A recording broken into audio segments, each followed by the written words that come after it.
Captain Jake Morrison stood on the bridge of the merchant ship New Frontier, watching the stars through the main viewport. The cargo run to the outer colonies had been quiet so far, just the way he liked it.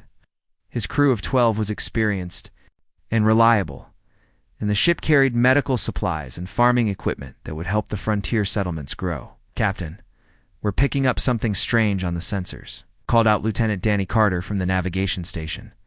His young face showed concern as he studied the readings. Jake walked over to look at the display. 3 large objects were moving toward them at high speed. They didn't match any known human ship designs. The vessels were sleek and curved, with a metallic surface that seemed to shimmer in the starlight. "Try to contact them," Jake ordered. "Maybe they're friendly." Danny worked at his console for several minutes before shaking his head. "No response, sir. They're not using any communication frequencies we know about." Dr. Lisa Yang, the ship's engineer, joined them on the bridge. She was a small woman with sharp eyes who had worked on starships for over 20 years. "Those ships are definitely not human," she said, studying the sensor data. "The energy signatures are completely different from anything we've built." The 3 alien ships moved closer, and Jake could see they were much larger than the New Frontier. One was at least twice the size of his merchant vessel. Strange lights pulsed along their hulls, and he could see weapon ports opening along their sides. "Red alert," Jake announced over the ship's communication system. "All crew to battle stations. This is not a drill." The New Frontier was not a warship, but like all merchant vessels operating in the outer systems, it carried defensive weapons. Jake's crew rushed to their positions, preparing the ships to laser cannons and the small missile launcher they kept for emergencies. Suddenly, the lead alien ship fired a bright blue beam that struck the New Frontier's engine section. The ship shook violently, and the lights flickered. Jake grabbed onto the nearest console to keep from falling. "Engine power is down to 30%, reported Chief Engineer Pete Rodriguez over the COM system. "We're not going anywhere fast." Alien ships surrounded the New Frontier, their weapons trained on the human vessel. Jake knew they had no choice but to surrender. His ship was outgunned and couldn't escape. A new voice came over the ship's speakers. Speaking in perfect English, with a strange accent, "Human vessel, you will prepare to be boarded. Do not resist, and you will not be harmed." Jake looked at his crew. They were scared but ready to follow his orders. "Stand down weapons," he said quietly. "We can't fight 3 ships that size." 30 minutes later, the alien boarding party materialized on the New Frontier's cargo deck in columns of blue light. Jake had never seen anything like it. The aliens were tall and thin, with gray skin and large black eyes. They wore form-fitting uniforms that seemed to be made of some kind of metal fabric. The leader of the aliens approached Jake. "I am Commander Vexai of the Zephyrian Empire," he said in his strange accent. "You and your crew are now prisoners of the Empire." Jake tried to remain calm. "We're just merchants carrying supplies to the colonies. We mean no harm to anyone, Commander." Vexai laughed, a sound like metal scraping against metal. "Your primitive species has no choice in this matter. Soon all humans will serve the Empire." The alien soldiers began searching the ship, looking through every compartment. When they found the ship's weapon storage, they started pulling out the crew's personal firearms. Jake watched as they examined rifles, pistols, and ammunition with what looked like amusement. "Commander," one of the soldiers called out, holding up a simple hunting rifle, "look at these ancient weapons. The humans still use projectile launchers that fire metal slugs." The other aliens gathered around, passing the weapons between them like curiosities in a museum. Commander Vexai picked up a pistol and turned it over in his hands. "Fascinating," he said. "Yes. These weapons must be thousands of years old in design. They actually fire solid objects instead of energy beams." The aliens laughed at the human weapons. One soldier held up a box of ammunition. "Look, they even carry extra metal pieces to shoot. How primitive can one species be?" Dr. Yang watched. The aliens mocked their weapons, but she didn't say anything. Jake could see the anger in her eyes, but she was smart enough to stay quiet. "Why do you even carry these relics?" Commander Vexai asked Jake. Surely your species has developed energy?" "Weapons," by now. Jake shrugged. Some of us prefer the old ways. These weapons are reliable and easy to maintain. The alien commander shook his head. Your species is more backward than we thought. Our plasma weapons can destroy your entire ship with one shot. These metal throwers are useless against our technology. The aliens confiscated all the human weapons, storing them in a containment field that glowed with purple light. They seemed to think the guns were amusing rather than dangerous. Commander Vexai turned to address Jake's crew, who had been gathered in the cargo bay. You will come with us to our flagship. There you will learn about the power of the Zephyrion Empire. Your primitive weapons and backward technology will be studied by our scientists. What do you want with us? Asked Danny, his voice shaking slightly. We'll serve as examples, the commander replied. When we conquer your homeworld, we will show other humans what happens to those who resist the Empire. Your species will learn that primitive weapons cannot stand against advanced technology. The aliens used their transportation beams to move Jake's crew to their flagship. The human ship was left drifting in space, its engines damaged, and its crew gone. On board the alien vessel, Jake and his people were placed in a holding area that looked more like a laboratory than a prison. The walls were covered with strange symbols and displays showing incomprehensible data. Dr. Yang was placed in a separate cell where she could see the aliens working on their confiscated weapons. She watched as the Zephyrian scientists took apart the human firearms, studying each component with great interest. They think our weapons are primitive toys, she whispered to Jake when the guards weren't listening. They have no idea what they're dealing with. Jake looked at her with confusion. What do you mean? Those plasma weapons they showed us could vaporize our entire ship. Dr. Yang smiled grimly. That's exactly the problem. They've become so dependent on energy weapons that they've forgotten the basics of physics. I think their shields can stop everything. But their technology is obviously more advanced than ours, Jake protested. More advanced doesn't always mean better, Dr. Yang replied. Sometimes the simple solution is the right solution. They're about to learn that lesson the hard way. Commander Vexai visited their cell later that day. He was eager to tell them about the Empire's plans for humanity. Your species will make excellent servants, he said. Once we demonstrate our superiority, you will surrender without a fight. Don't be so sure about that, Jake said. Humans don't give up easily. The alien commander laughed. Your bravery is admirable, but pointless. We have studied your technology. Your energy weapons are centuries behind ours, and your kinetic weapons are museum pieces. What could you possibly do against the might of the Empire? Dr. Yang looked at the commander with an expression that was almost pitying. You're about to find out, she said quietly. The alien flagship and its escort vessels began their journey toward the Sol system, carrying their human prisoners toward what commander Vexai believed would be an easy conquest. But somewhere in the darkness of space, human military sensors had detected the alien ships and were already preparing a response.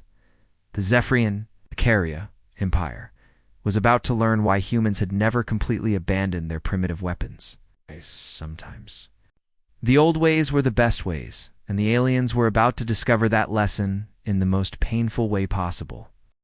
3 weeks had passed since the new frontier disappeared in the Outer Rim. The news reached Earth quickly, and military command knew something was wrong. When long-range sensors detected a massive alien fleet moving toward human space, they prepared for the worst. Station Omega floated in the darkness at the edge of the solar system. It was humanity's first line of defense, a massive military outpost armed with the most powerful weapons Earth could build. Colonel Ben Harper had commanded the station for 5 years, and he had never seen anything like the fleet approaching. His position. Sir, we count 47 ships in the alien formation, reported Lieutenant Amy Rodriguez from her position at the weapons control station. She was young but experienced, one of the best gunners in the human fleet. Colonel Harper studied the tactical display. The alien ships were beautiful in their own way, but he could see the weapon ports along their hulls. Any word from Earth's command?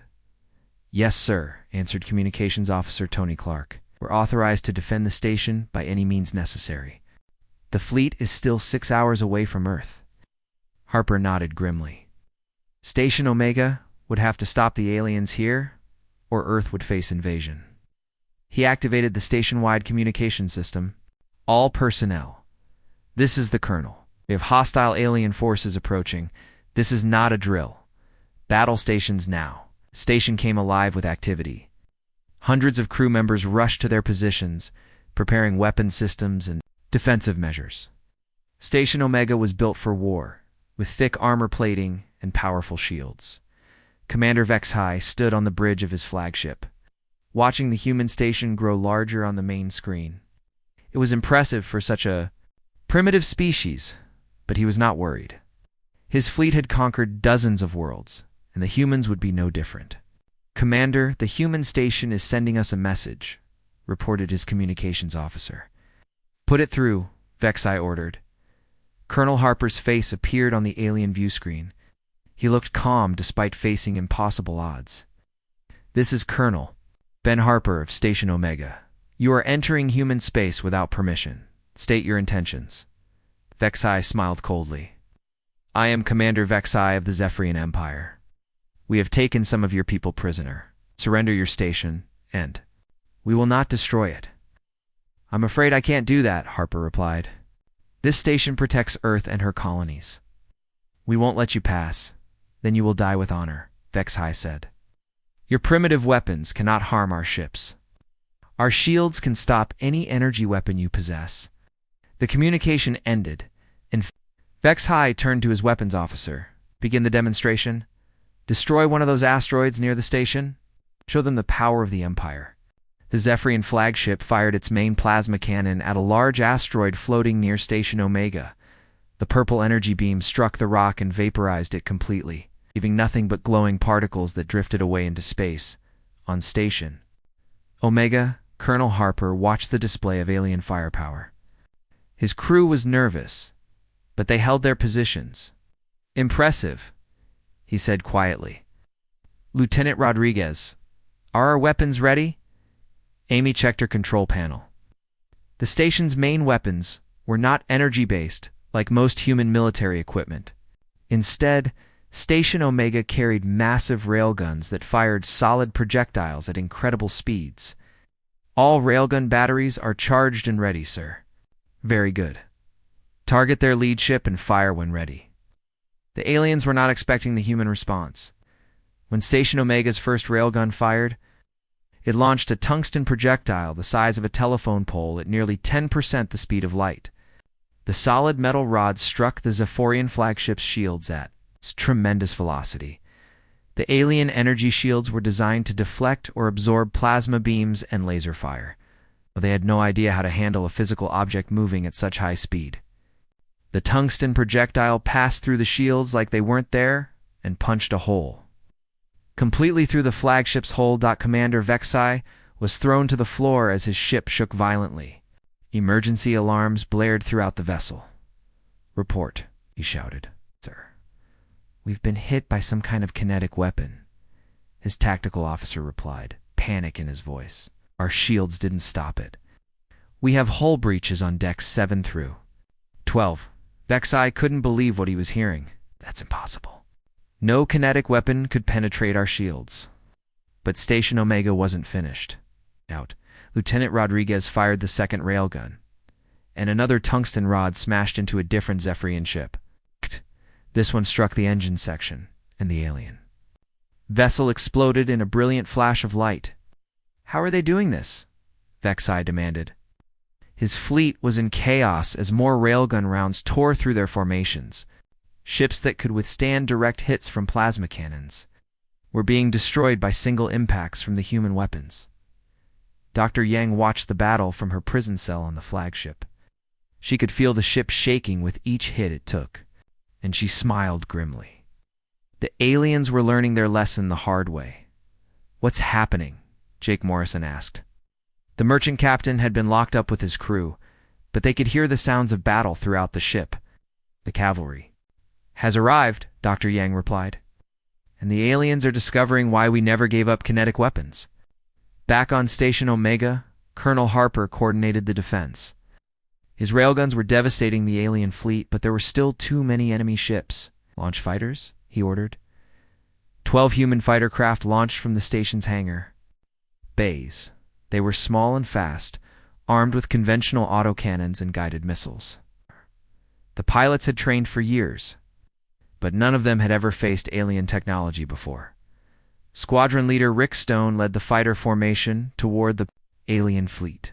His fighter was equipped with a 30mm autocannon that fired explosive shells at high velocity. "Remember, their shields are designed for energy weapons," he told his pilots over the radio. "Our bullets should go right through." The first engagement proved him right. The human fighters dove into the alien formation, their cannons blazing. The Zephyrian ships tried to target them with plasma weapons, but the small fighters were too fast and maneuverable. Stone lined up, his shot on an alien cruiser, and fired a long burst from his autocannon. The explosive shells punched through the ship's shields and tore into its hull. Secondary explosions rippled along the vessel's side as ammunition stores detonated. "This is incredible," radioed Lieutenant Sarah Kim from her fighter. "Their shields aren't stopping anything. It's like they're not even there." The alien fleet was in full retreat within 2 hours. Ships that had seemed invincible were limping away from the battle, their hulls punctured by human kinetic weapons. Commander Vex High's flagship was heavily damaged, barely able to maintain power. "Sir, we need to withdraw," his tactical officer reported. "We've lost 19 ships, and most of the survivors are damaged." Vex High stared at the tactical display in disbelief. His mighty fleet had been defeated by primitive kinetic weapons that shouldn't have been able to hurt them. "How is this possible?" he whispered. Dr. Yang could have told him. Energy shields worked by dispersing or redirecting energy-based attacks. But kinetic energy, the energy of a moving object, couldn't be redirected in the same way. When a solid projectile hit an energy shield, the shield simply didn't know how to respond. The Zephyrian fleet limped away from Station Omega, leaving wreckage and debris floating in space. Colonel Harper watched them go, knowing this was only the beginning. The aliens would be back, and next time, they would be prepared for human tactics. "Send a message to Earth Command," he told his communications officer. "Tell them we stopped the first wave, but they'll return. We need to prepare every defense in the system." Lieutenant Rodriguez checked her weapon systems. The railguns were still operational, and the station had plenty of ammunition. "Sir, what do you think they'll do now?" Harper considered the question. The aliens had suffered a major defeat, but they still had superior numbers and technology. "They'll adapt," he said finally. "But so will we. This war is just getting started." In her cell, Dr. Yang listened to the sounds of the damaged alien, ships struggling to maintain life support. The Zephyrians had learned that advanced technology wasn't always better than simple solutions, but she knew they wouldn't give up easily. The real test would come when they tried to adapt to human tactics, while humans adapted to theirs. Commander Vex High's fleet needed time to regroup and repair after the disaster at Station Omega. His damaged flagship limped toward a small forest moon called Kepler 44b, where intelligence reports showed a human mining colony. The aliens needed an easy victory to restore their confidence. And a small civilian settlement seemed like the perfect target. The moon was beautiful, covered in thick green forests and clear blue lakes. The human colony had been there for 8 years, mining rare metals from the mountain ranges while building a peaceful community among the trees. About 3,000 people lived there, mostly families who wanted a quiet life away from Earth's crowded cities. Frank Miller stood on the observation deck of the colony's main building, watching the alien ships descend through the atmosphere. As the colony administrator, he was responsible for everyone's safety. He had served in the military 20 years ago, but never expected to need those skills again.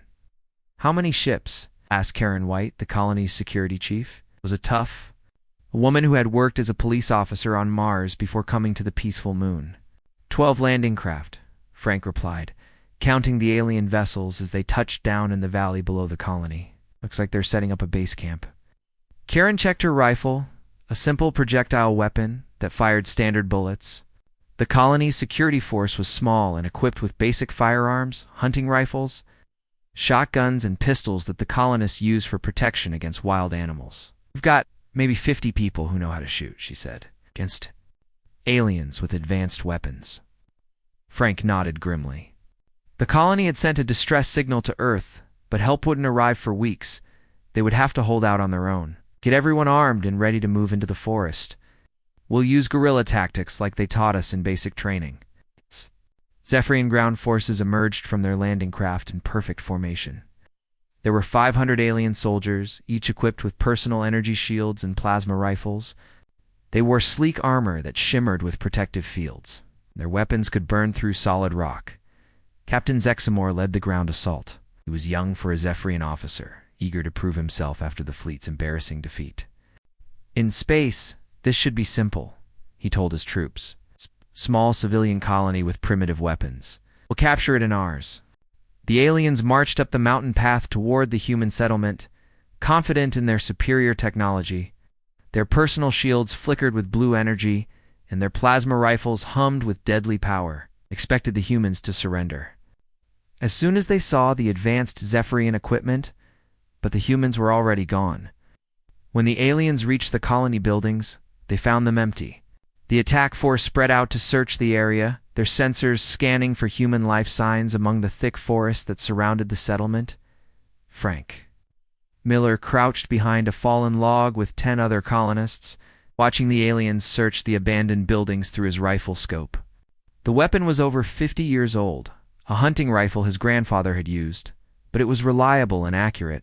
"Remember, wait for my signal," he whispered to his people. The guerrilla campaign began at sunset. Sniper Pete Johnson was positioned on a ridge 800 meters from the alien camp. He was a former military marksman who had come to the colony to escape his memories of war. Now those skills would help protect his new home. Pete lined up his shot on an alien officer who was studying a tactical display outside the command tent. The Zephyrian's personal shield glowed softly around his body, designed to stop energy weapons and deflect plasma fire. But it wasn't designed to stop a simple lead bullet traveling at high velocity. The rifle cracked once, and the alien officer fell. The bullet passed through his energy shield like it wasn't there, striking him center mass. The other aliens scattered, in confusion, looking for the source of the attack, but Pete was already moving to a new position. "Impossible," Captain Zexamore said, staring at his fallen officer. "Our shields should have stopped any primitive projectile weapon." But the human attacks continued throughout the night. Small groups of colonists hit alien patrols with quick ambushes before disappearing back into the forest. Their simple firearms proved devastatingly effective against Zephyrian technology designed for energy-based warfare. Karen White led a team that attacked an alien, supplied convoy using shotguns and hunting rifles. The Zephyrian soldiers tried to return fire with their plasma weapons, but the humans were already gone by the time they could react. 3 aliens were down, their personal shields useless against the human projectile weapons. "This is madness," one of the alien soldiers said to his companion as they searched the dark forest. "How can such primitive weapons penetrate our defenses?" His partner checked his shield generator nervously. All the weapons fire solid projectiles instead of energy. "Our shields don't know how to stop them." The night turned into a nightmare for the Zephyrian ground forces. Every shadow might hide a human sniper. Every sound in the forest could be another attack. The aliens found themselves fighting an enemy they couldn't understand. Using weapons that shouldn't have worked against their advanced technology, young Tommy Martinez crept through the underbrush with his father's old pistol, looking for isolated alien soldiers. At 19, he was one of the colony's youngest defenders, but he had grown up hunting in these forests and knew every tree and rock. When he found a Zephyrian scout separated from his unit, Tommy didn't hesitate. The pistol fired 6 times in quick succession. Each bullet punched through the alien's energy shield and struck his armor. The Zephyrian soldier fell without firing a shot, his plasma rifle still humming with unused power. By morning, Captain Zexamore had lost 40 soldiers to the human guerrillas. His remaining troops were scared and demoralized, jumping at every sound in the forest. "Sir, we need reinforcements," his sergeant reported. "The humans are picking us off one by one." The captain studied the tactical situation on his command display. His forces controlled the landing zone and the empty colony buildings, but the humans owned the forest. Every time his patrols ventured into the trees, they came back with fewer soldiers. How many humans are we fighting? Intelligence. Estimated 50 to 60 armed civilians, the sergeant replied. But they're fighting like trained soldiers. And their weapons are far more effective than we anticipated. Frank Miller watched the alien camp through binoculars from his hiding place in the forest canopy. The Zephyrians were building stronger defenses around their landing site, but they looked nervous and unsure. They're learning to respect our weapons, he told Karen over their radio comm. Good, she replied from her position on the opposite side of the valley. Maybe they'll think twice before attacking another human colony. But the real lesson was being learned by the surviving aliens themselves. These primitive kinetic weapons that they had laughed at were proving more dangerous than the most advanced plasma cannons. The humans didn't need exotic technology or complex targeting systems. They just needed metal projectiles and the skill to use them. Sniper Pete Johnson had claimed 12 alien kills by the end of the second day. Each shot fired from a different position with his simple hunting rifle. The Zephyrians couldn't predict where he would strike next, and their energy-based countermeasures were useless against his old-fashioned tactics. We're requesting immediate evacuation, Captain Zexamore reported to his superiors aboard the flagship. The human resistance is stronger than expected, and our casualties are mounting. Commander Vexai received the report with growing anger. First, his fleet had been mauled by human kinetic weapons in space, and now his ground forces were being defeated by civilian miners with hunting rifles. The primitive humans were making his advanced military look foolish. Denied, he replied coldly. You will take that colony or die trying. The Empire cannot afford to look weak. But on the forest moon, the humans continued their guerrilla campaign with deadly effectiveness. They had turned their peaceful colony into a fortress, using the landscape and their knowledge of simple weapons to hold off a technologically superior enemy. The aliens were beginning to understand that sometimes the most advanced technology in the universe was knowing when not to be advanced. The humans had kept their kinetic weapons for good reasons, and those reasons were written in Zephyrian blood across the forest floor. Back on Earth, the news from Station Omega and the forest moon had reached the highest levels of government and military command. Scientists and military experts were working around the clock to understand why human kinetic weapons were so effective. Against the alien technology, Dr. Carl Adams sat in his laboratory at the Earth Defense Research Center, surrounded by computer screens showing weapon test data. He was one of the planet's leading experts on military technology, and he had been studying the alien encounters for weeks. The answer to their success was becoming clearer with each new report. The physics are actually quite simple, he explained. To General Patricia Hayes, who had come to hear his findings.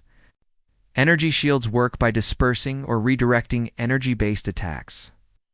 When a plasma beam hits the shield, the energy is spread out and absorbed by the shield generators. General Hayes nodded, studying the diagrams on the main screen. Badar. Kinetic weapons work differently. Exactly, Dr. Adams replied. A bullet is a physical object with mass and velocity. Ow. When it hits an energy shield, the shield doesn't know what to do with it. The shield can't redirect kinetic energy the same way it redirects plasma energy. Dr. Susan Clark, the military's top ballistics expert, joined the conversation. She had been analyzing the weapon reports from both battles. It's like trying to stop a baseball with a flashlight beam, she said. The energy shield simply isn't designed to handle solid objects moving at high speed. The three of them stood in the lab looking at the test results that proved their theory. Simple energy. Shield generator had been set up at one end of the room with various weapons aimed at it from the other end. Plasma weapons and laser beams were stopped completely by the shield. Their energy dispersed harmlessly, but when they fired a simple projectile weapon at the shield, the bullet passed through without any resistance at all. The energy field had no effect on the solid metal projectile? The aliens have been fighting energy-based wars for so long that they forgot about kinetic weapons, Dr. Clark explained. Their entire military doctrine is built around energy shields and plasma weapons. General Hayes was beginning to understand the implications. So our supposedly primitive weapons are actually perfect for fighting them. More than perfect, Dr. Adams said. They're the aliens' worst nightmare. All of their defenses are useless against simple bullets and shells. Meanwhile, in another part of the research center, intelligence officers were questioning the rescued prisoners from the new frontier. Dr. Lisa Yang sat across from Colonel Robert King, the head of military intelligence, sharing everything she had observed during her time on the alien ship. "They were completely dismissive of our weapons," she reported. "They treated our firearms like museum pieces. I don't think they even bothered to study them properly." Colonel King took notes as she spoke. "What about their personal equipment? Armor, shields, weapons?" "Ouch. Everything is energy-based," Dr. Yang replied. "Their personal shields, their armor systems, even their sensors are designed around energy weapons. They've built their entire military around the assumption that kinetic weapons are obsolete. This intelligence was crucial for planning Earth's defense. If the aliens returned with a larger force, humanity would need every advantage they could get." Captain Jake Morrison, who had been freed during the rescue operation, provided additional details about the alien ships and their technology. "Their HULL armor is designed to absorb energy weapons," he told the intelligence team. "But I don't think it's very thick. Doesn't need to be if they're only fighting plasma cannons." The scientists were starting to develop a complete picture of the alien military doctrine. The Zephyrian Empire had advanced far beyond kinetic weapons, believing that energy-based technology was superior in every way. This belief had become their greatest weakness. Dr. Adams called a meeting with the top military commanders to share his findings. The conference room was filled with generals, admirals, and defense officials who needed to understand the situation. "Ladies and gentlemen," Dr. Adams began, "we've discovered why our weapons are so effective against the aliens. It comes down to basic physics that the Zephyrians have apparently forgotten." He activated the main display, showing a simple diagram of how energy shields worked. "Their defensive technology is incredibly advanced, but it's specialized for one type of threat. They've optimized everything for energy-based warfare." Admiral Nancy White, the head of Earth's Space Forces, studied the diagram carefully. "Our railguns and missile systems are the perfect counter to their technology." "Better than perfect," Dr. Adams replied. "Their shields can't even detect our kinetic weapons as threats. To their sensors, a bullet is just a small piece of metal, moving through space." General Hayes leaned forward in her chair. "What about their offensive capabilities? How do their plasma weapons compare to our energy weapons?" Dr. Clark answered that question. "Their plasma weapons are definitely more powerful than our laser systems. But power isn't everything in warfare.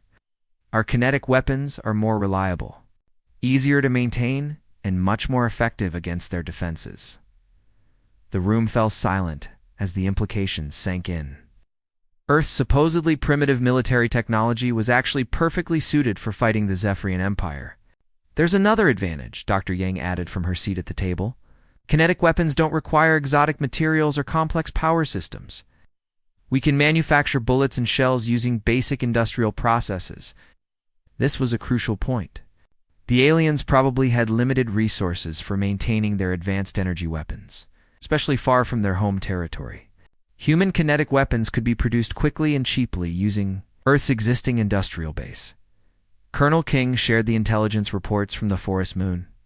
"The guerrilla campaign is still ongoing. The colonists are holding their own against a much larger alien force using nothing but hunting rifles and basic tactics.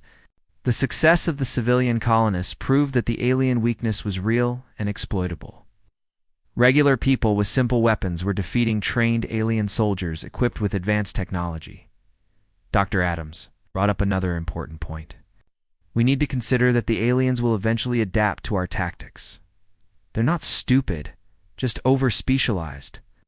"How long do we have?" asked Admiral White. "Hard to say," Dr. Adams replied. "They could develop kinetic shields or change their tactics within months. But right now, they're at a massive disadvantage." The meeting continued for hours as the military leaders planned Earth's defense strategy. The key was to maximize their kinetic weapon advantage. While the aliens were still vulnerable, General Hayes stood up to address the room. "We're going to equip every ship and station with kinetic weapons, railguns, missile systems, even old-fashioned cannons if necessary.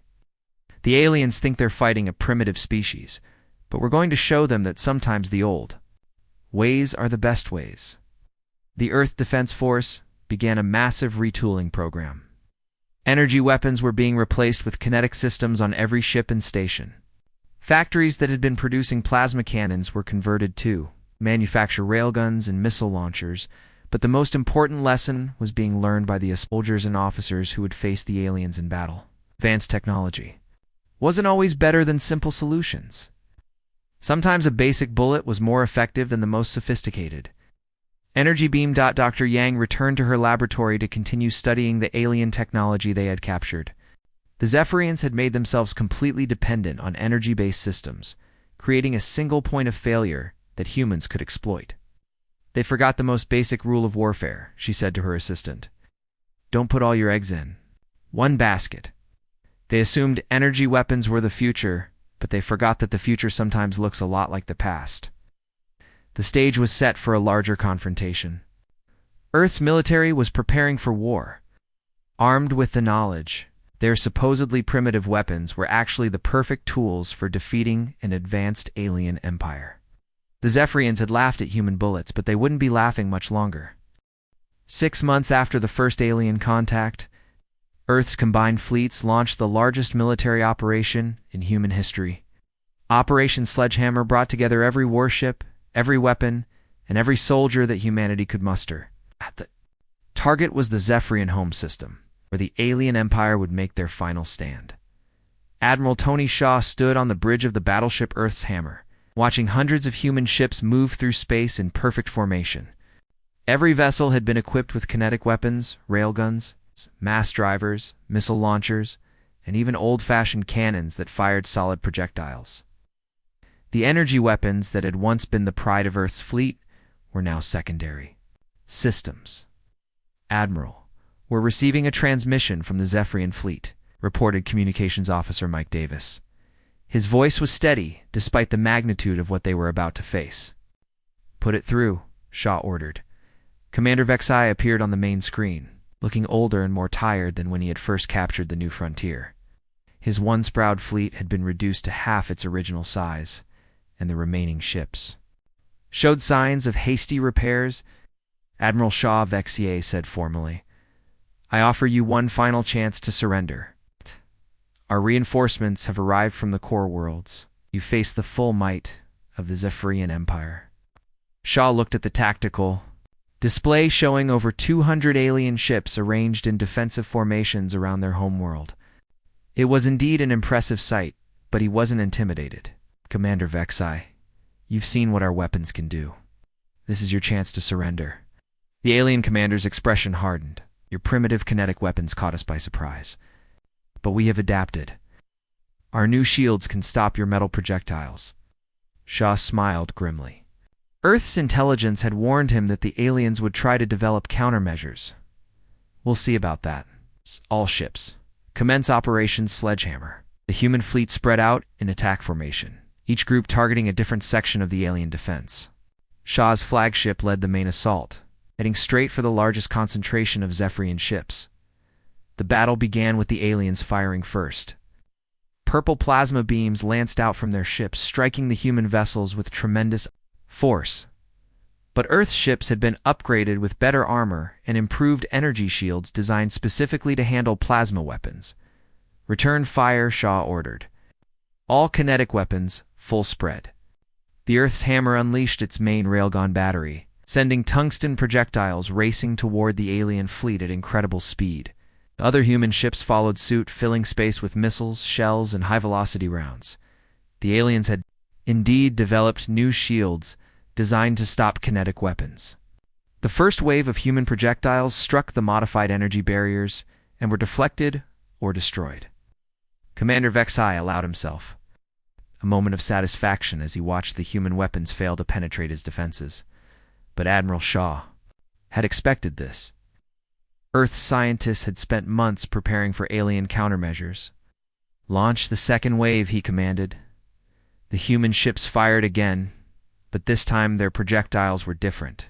Instead of simple tungsten rods, they launched smart ammunition, bullets, and shells equipped with tiny computers and maneuvering systems. When these projectiles hit the alien kinetic shields, they didn't just bounce off, they analyzed the shield frequency and adapted. The smart rounds began penetrating the Zephyrian defenses.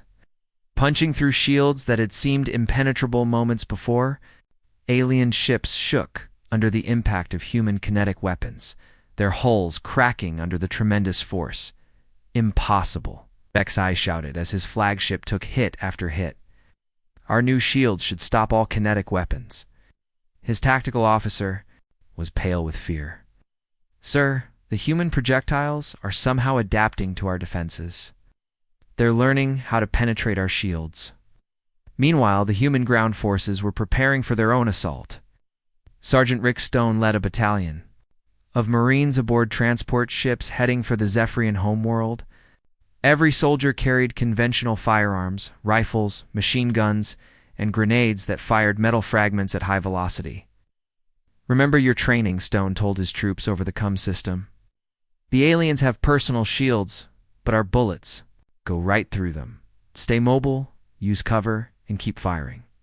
The Marine transports broke through the alien orbital defenses and headed for the planet's surface. The Zephyrian homeworld was a beautiful place, with crystal cities and floating towers that glowed with exotic energy. But beauty wouldn't stop. Bullets. The first wave of Marines landed near the capital city. The alien government was trying to coordinate their defense. The Zephyrian soldiers rushed to meet the human invasion, confident that their personal shields and plasma weapons would be enough. They were wrong. Sergeant Stone's rifle cracked repeatedly as he advanced through the crystal streets, each bullet finding its target despite the aliens' energy shields. His Marines spread out behind him, their conventional weapons proving devastatingly effective against the defending forces. How are they doing this? The Zephyrian soldier asked his commander. As human bullets punched through his shield and armor, we upgraded our defenses. The alien officer had no answer. The humans seemed to have an endless variety of kinetic weapons, each one designed to overcome a different type of defense. Simple bullets, explosive shells, armor-piercing rounds. Every projectile found a way through their shields. In space, the battle was turning into a rout. Human ships armed with kinetic weapons were systematically destroying the Zephyrian fleet. Admiral Shaw watched as alien vessels that had seemed invincible were reduced to drifting wreckage by simple physics mass times. Velocity equals devastation. Sir, the alien fleet is breaking up, reported Tactical Officer Lisa Brown. We're trying to retreat, but our missile ships are cutting off their escape routes. Shaw nodded with satisfaction. The aliens had learned to respect human weapons. But respect wasn't enough when you were outgunned by your supposedly primitive enemies. Continue the attack.